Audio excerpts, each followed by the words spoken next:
I'm excited about today's keynote. This afternoon, we're talking about agents behind the firewall, building agentic AI to secure public sector. I'm joined by Amber Young, Craig Hessler, Garrett Richardson, and Sam Runner. With that, I'll let you guys run your panel. Thank you.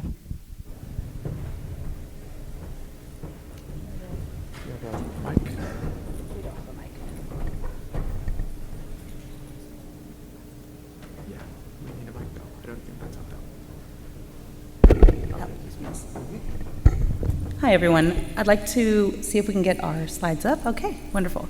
So welcome to our presentation and panel this afternoon, Agents Behind the Firewall, how we at the Department of Energy Office of Project Management have been incorporating AI into our system. I'm just going to introduce us and then pass it over to the team to give the presentation.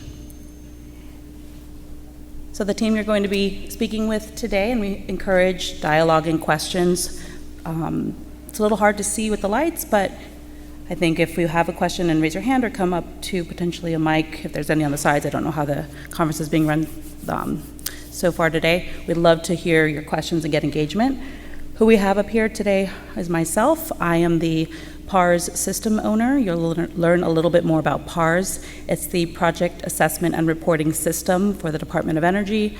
It is the authoritative source of truth and central repository of project data for large capital asset projects for the Department of Energy. You'll learn a little bit more about that in the slides to come. And I'm the federal system owner. Garrett Richardson is the PARS security officer and also works for the Department of Energy Office of Project Management. Craig Hessler is our PARS technical lead, and he's been developing and supporting PARS for, I want to say 12 years, yes. And he's with TechSource. And then Sam Runner is our project management IT manager and does many functions within our office and heavily supports PARS, as well as leading many of our AI initiatives. And he's also with TechSource. So I'm just doing introductions. I'm a little under the weather, so I'm going to kind of step aside and let the team share with you more about how we're using AI and how we've evolved AI to become an agentic framework inside of our system. Last year, we also gave a talk here at GovAI talking about our system and our AI assistant that'll be introduced in a moment.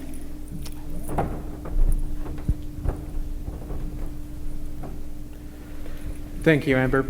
So one of the things we've been working towards over the last 2 years, and I think it was about a week after the ChatGPT API came out for the first time that I was starting to see which tools I could build with the thing. And then once the Azure GovCloud launched the OpenAI models, that's when we really started diving into some of these use cases for effective use of AI at DOE-PM.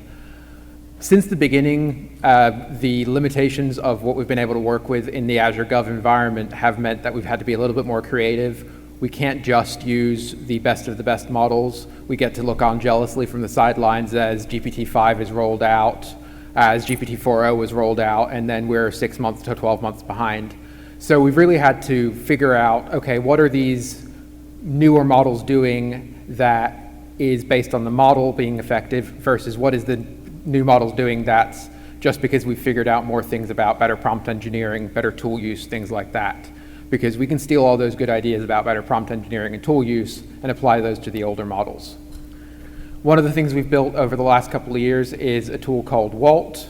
It's an agentic AI system that allows people to access project management data in PARS more effectively generally, or at least in a way that allows people to come away with a better work product than they would get by clicking through the website and getting lost halfway through. So here you see Walt. He has a face, he has a smiley face. He's very cute, it's Atom themed. The idea here was really making it approachable and friendly for all of our new to AI users. And at that point, once we created Walt as this face of our system, we couldn't exactly go back and tell everyone that we were renaming it PARS GPT or something. They'd really want to know what happened to Walt. So we're hosted, as I said, inside Government GCC High using the GPT-4o model. and we've got about 500 users currently using the system as part of the PARS system that we run. Walt has the ability to do RAG search against PARS documents, and he can run SQL queries to find project information, compare projects, research things on the web, and draft emails mostly. That seems to be about 50% of our actual usage. I'm sure the OpenAI guys could probably say something similar about overall ChatGPT usage. But in addition to writing your emails for you, Walt can do a whole bunch of other things. So I've talked a little bit about how we are trying to create the cutting edge experience of these latest and greatest models without actually having access to these latest and greatest models. This morning when I was on stage, I talked a little bit about the benchmarking system that we had developed in order to actually evaluate how we were doing. And that's what you're seeing here. We basically took 54 different project management themed questions based on what our actual users were trying to get out of Walt. Some of them were very simple things: help me draft this email, what does Walt mean, what can you do? Some of them were much more complicated things, like asking for a report, which frankly would have taken a human a couple of weeks to do and is well beyond what Walt is capable of doing. I do give that guy credit for really being enthusiastic and trying to get Walt to do it, but we're not quite there yet. However, that is one of my benchmarks. Once we achieve that one, we hit 100% there, I will be thrilled, and I guess we can all go home. Most of the questions that we're working on are somewhere between the two, particularly things that are multi-step queries where he has to go and look in the database and retrieve information from a document. That's what we're talking about here. As I iterated through our different prompts and our different tool sets, got to from a point where we're at around 50% to around 70% effectiveness on some of these more complex queries. And we also managed to drop our rate of hallucination somewhat as well. So how did we do that? What you see right here is the list of Walt's tools that he had in that version 1 that was on the very left side of the graph. We've got 14 different tools here for Walt to use. And I realized after looking a bit at this, after we developed it a few iterations and added more tools, Walt was starting to get confused. We had 5 different ways for Walt to access SQL data. We had 4 different ways for Walt to read a document. When Walt's spending his attention figuring out which tool to use or figuring out how to correct for using the wrong tool, he's not using it to analyze the project management data, and therefore he's potentially getting stuck faster. So we went through this process. The left to right on that previous benchmarking graph was what happened as I simplified these tools and improved the way they worked. So this is the state of Walt today, where he's much more effective.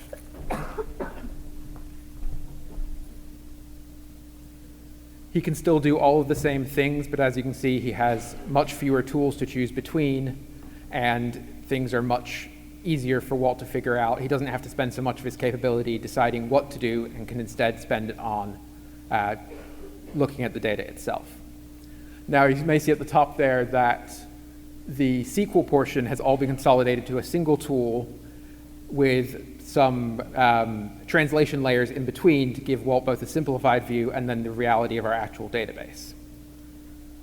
So now when Walt uses the SQL tool, instead of using 3 different tools, 5 different tools to determine what project is this user talking about, what's the project information, what's the earned value status of this project, or whatever those tools happen to be, and to answer the question, Walt can actually just write pure SQL, just like he's a DBA. Large language models understand programming languages. They can write SQL quite well.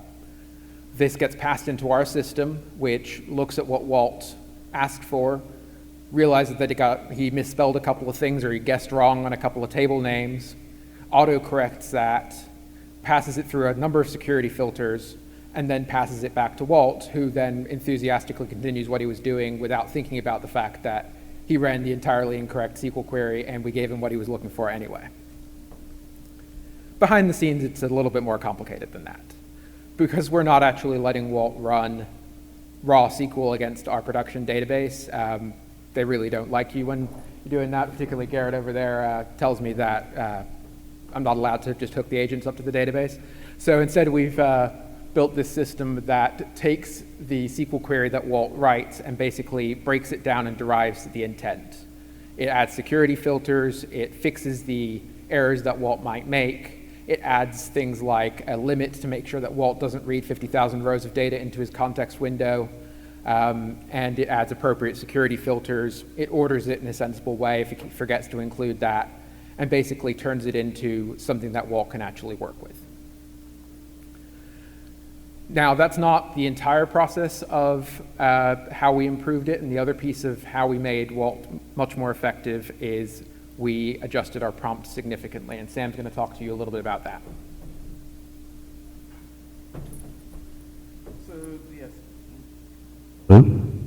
Hi there. So the essence of like what we're talking about here is that a lot of like the old rules around prompting were based on like very conservative, very limited context windows where each and every single token was very precious and you had to use them wisely. So a lot of the former guidance really related to keeping your system prompt as minimal as possible. You don't want to get in the way of the user and what context they're using. But that was as of several years ago. At this point, with some of the latest open AI models, we have a 128K context window. So we have a context window that large. We want to actually use it. Because the issue we run into with these models is if you give them the right context, the right information they need, they can actually work pretty intelligently. But you need to actually give them that information of what your specific context is. What tools do they have? What system are they working with? What is it that you're hoping to do with it in your specific environment? Because if you just take them off the shelf as is, they are tuned for a very generalist purpose, and you don't want to have your users, every single interaction with them, trying to re-explain the same specific context to your industry, your tooling, your environment. And so the idea is that we can take some of the same step-by-step guides, some of the same documentation that we apply to our human analysts, and we can supply that to the model up front and give it more context, more capability to actually action intelligently. Next slide. And so you can see here that what we did is just essentially increased the scope and size of our system prompt to the point where just the system prompt alone exceeds the size of what our entire old prompt was for everything. Yet if you look at the bottom, you see we've gone from 1.9% to 4% of the entire 128K context window, which, just to put that to scale, if you assume about 0.75 words per token, that's still 92,000 words, or enough for a full-length novel.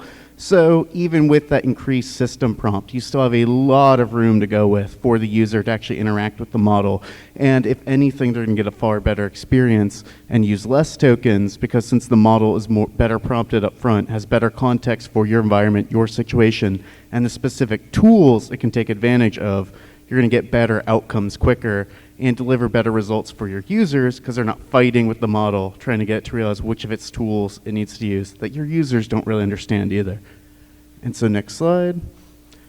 And so this is the unfortunate part about being at the end of the day, because I feel like these are some of the key themes that we've been hearing during a lot of these different sessions, both on this stage and some of the breakout sessions. We have a lot of the same key themes and ideas that we're running into, where these models ultimately aren't magic. At the end of the day, they are software. They are very complex, non-deterministic software, but they are still software. They are still tools that we incorporate into our IT infrastructure, our general data pipelines. And so how do we constrain that? How do we get the best results? And so, I mean, one of the things that's kind of interesting is things that make your model tools work best is the same exact things that make your regular human analysts work better. So having good, comprehensive documentation is going to enable your models to work better.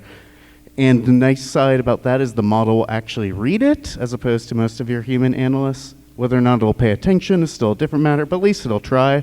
And same deal, like just general software architecture best practices, security best practices, those are all still consistent. Those are all still there.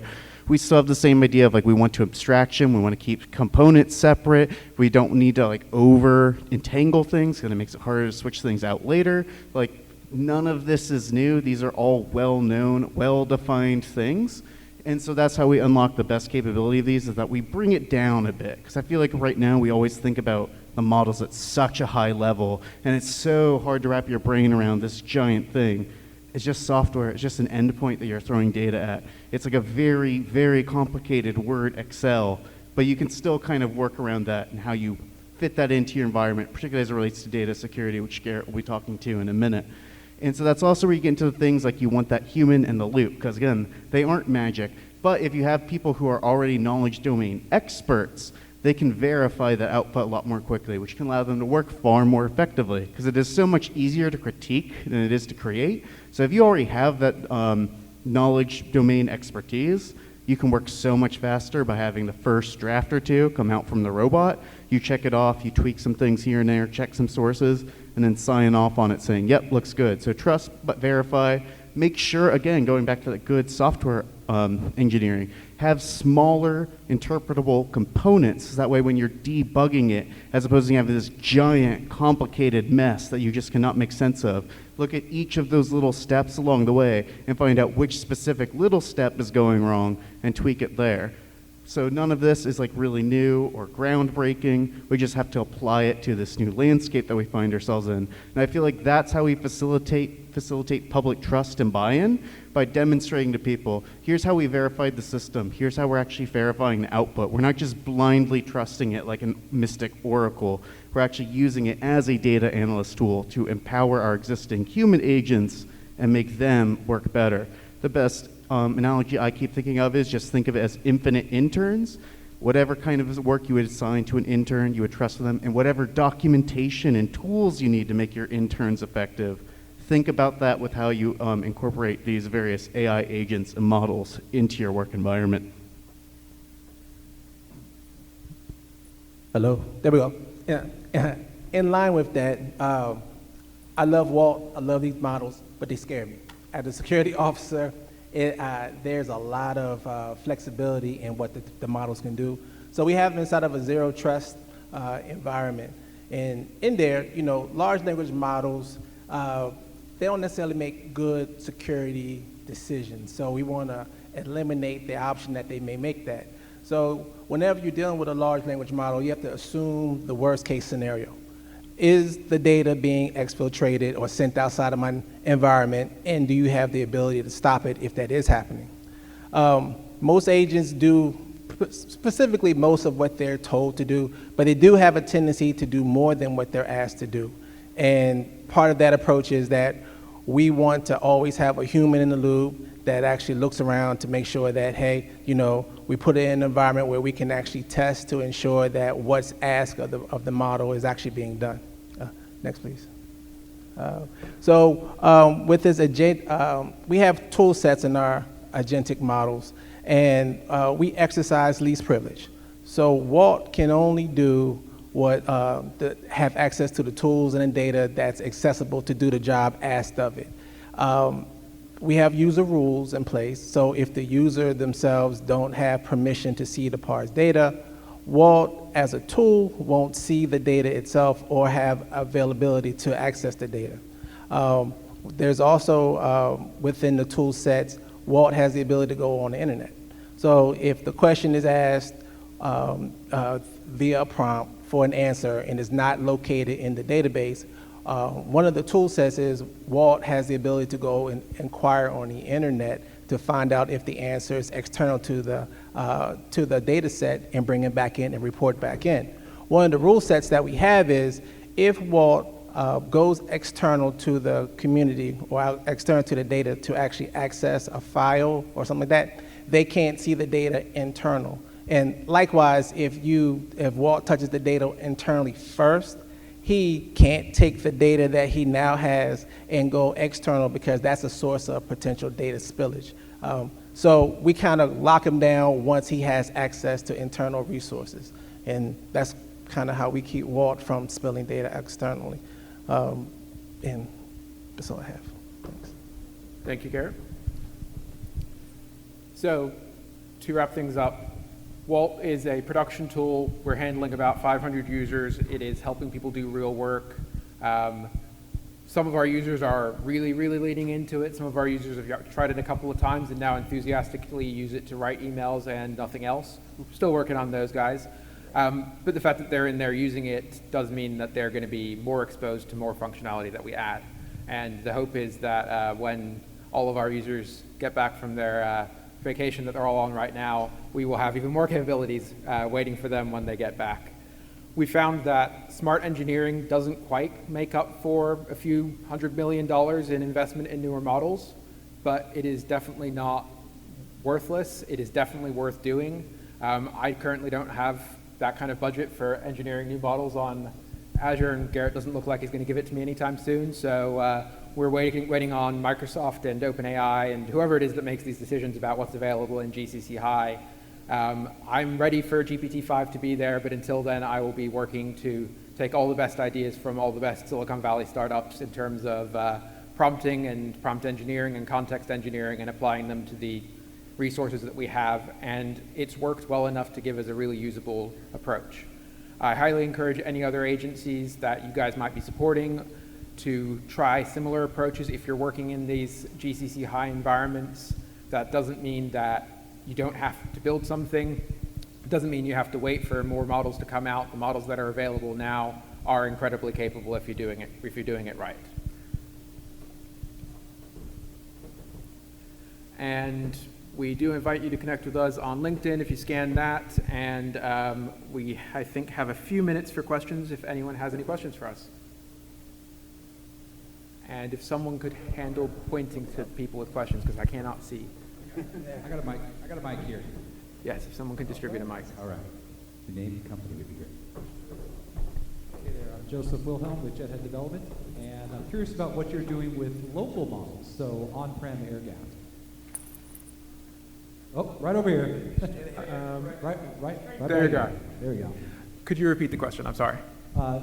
I'm wondering what you're doing with on-premise models, things that are air-gapped. So you're looking for the best solutions, and I happen to go and integrate on-premise models for Norway Pacific. And I'm seeing that they're using things like Mistral, DevStral, and really just exploring some of the other models that they can go and play around and potentially get a more niche solution for their problems. I have done some experimenting with that. Right now, to get the level of performance I'm looking for that, unfortunately, people have gotten used to GPT-4o level of performance. To get anything approaching that, turns out it needs more GPUs than I have budget for. Because we've still got a reasonably low number of users, it makes more sense for us to pay for every token from Azure at this point. But I'm looking forward to when we can run things fully locally, do some fine-tuning, more experimenting like that. Way sooner than you think. Good. Hi, this is Grant from MITRE. I have a question about your agents that you developed. For the functions, are you leveraging COTS, or are you building custom code with custom frameworks? How much are you leaning in towards commercially available solutions and frameworks, low-code, no-code versus custom build? This is all custom code. We're writing it in TypeScript using a framework called Mastra, which hooks into the Versal AI SDK, if you're familiar with that at all. Now, my team is heavily leaning into agentic coding tools as well. So our code-based solutions do tend to come pretty quickly because we are trying to leverage these AI-based software development practices as well. The other thing is my team does manage PARS, which is a government web system anyway, so I have an available staff of software developers available to build that. That might not always be the case for every agency and every use case. So do you have to face the... Go ahead, I had a side note towards that, but if you want to finish your question. Yeah, I was going to say, how did you make the business case for being able to custom develop versus acquiring existing solutions? The main business case for me was because I had the staff already available, the software developers who are already available to do these things. It made a lot more sense than going through the external process to find a vendor and fit it in like that. Because of our ability to move faster on a lot of our existing software development tasks as we incorporated AI, that freed up software development time to build things like Walt. And just a couple notes there. Also, getting COTS tools that are FedRAMPed within our environment is also a challenge. So custom coding tends to be quicker to implement.